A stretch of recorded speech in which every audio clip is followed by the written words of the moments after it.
झांसी में पंचकुइया रोड से कोतवाली की तरफ फुटपाथ पर अस्थायी ठेला लगाकर व्यवसाय करते हैं। पिछले कुछ दिनों से नगर निगम झांसी का अतिक्रमण दस्ता पंचकुइया रोड से कोतवाली की तरफ पर सभी रेहड़ी पटरी दुकानदारों को यहां से हटा रहा है। इस क्षेत्र में ठेला पटरी दुकानदार अतिक्रमण के कारण बेहद परेशान है। जगह जगह पर हो रहे अतिक्रमण के कारण फुटपाथ दुकानदारों को दुकान लगाने में बहुत परेशानी हो रही है। इस क्षेत्र में कई व्यापारिक संस्थान निर्मित हैं, लेकिन उनके पार्किंग के लिए कोई जगह नहीं दी गई। उन व्यावसायिक स्थानों पर आने वाले सभी ग्राहक रोड पर ही अपनी गाड़ी खड़ी कर देते हैं, जिस कारण उस क्षेत्र में अक्सर जाम की स्थिति बनी रहती है। ऐसे में रेहड़ी पटरी लगाने वालों को परिवार के भरण पोषण की चिंता सता रही है। उक्त समस्याओं को लेकर दर्जनों की संख्या में रेहड़ी पटरी दुकानदार संघर्ष सेवा समिति कार्यालय पहुंचे, जहां उन्होंने समिति के संस्थापक डॉक्टर संदीप को अपनी व्यथा सुनाई। दुकानदारों को समस्या से निजात दिलाने हेतु डॉक्टर संदीप रेहड़ी पटरी दुकानदारों का प्रतिनिधित्व करते हुए नगर निगम कार्यालय पहुंचे, जहाँ पर अपर नगर आयुक्त से दुकानदारों से संबंधित समस्या पर विस्तार से चर्चा की गई है।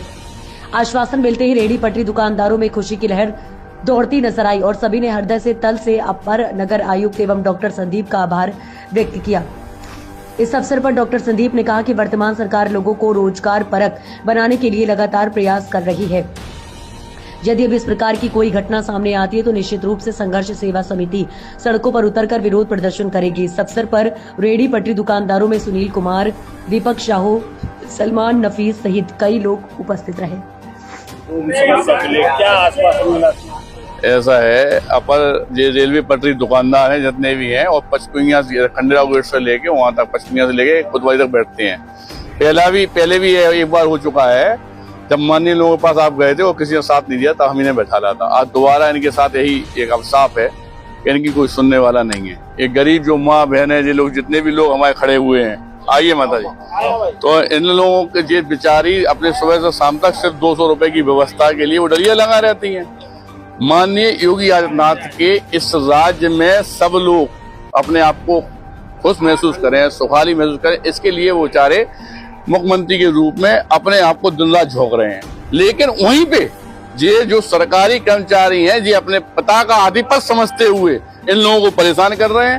दूसरी बात यह है कि यहाँ के जो लोग हैं, पुलिस फोर्स में क्या कौन सी फोर्स होती है यहाँ की, अतिक्रमणधारी हैं, जो वो यहाँ माँ बहन की गाली से जो संबोधित करते हैं, गाली गलौज करते, डलिया में मालात मारते, उन्हें भी हम यहाँ समझाना चाहते हैं कि बदतमीजी छोड़ दो, क्योंकि ये कोई तो माँ के बराबर है, कोई को बहन मान सकते, कोई बेटा है। जी झांसी अपना है, सुंदर बनाने के लिए किसी की आत्मा को मत दुखाओ। अगर ऐसा करते हो तो अगली बार मैं डॉक्टर संदीप साहब और संघर्ष सेवा टीम आपके अपोजिट में वो काम करेगी जिसे योगी आदित्यनाथ को खुद यहाँ पे आके यह कहना पड़ेगा कि वास्तव में यह गंदे लोग हैं। और यही समझाने के लिए मैं आज माननीय से मिला यहाँ पे नगर निगम में, नगर आयुक्त अपर आयुक्त जी से, और उनसे निवेदन किया। महानता है उनकी दीदी की, बहन जी की यहाँ पे उनकी, कि उन्होंने ये कहा है कि ठीक है, हम 3-4 दिन के अंदर सारी व्यवस्था इनकी करते हैं और कल से लोग अपना लगाएं, इनके कोई नहीं बोलेगा, कोई अभद्र व्यवहार नहीं करेगा।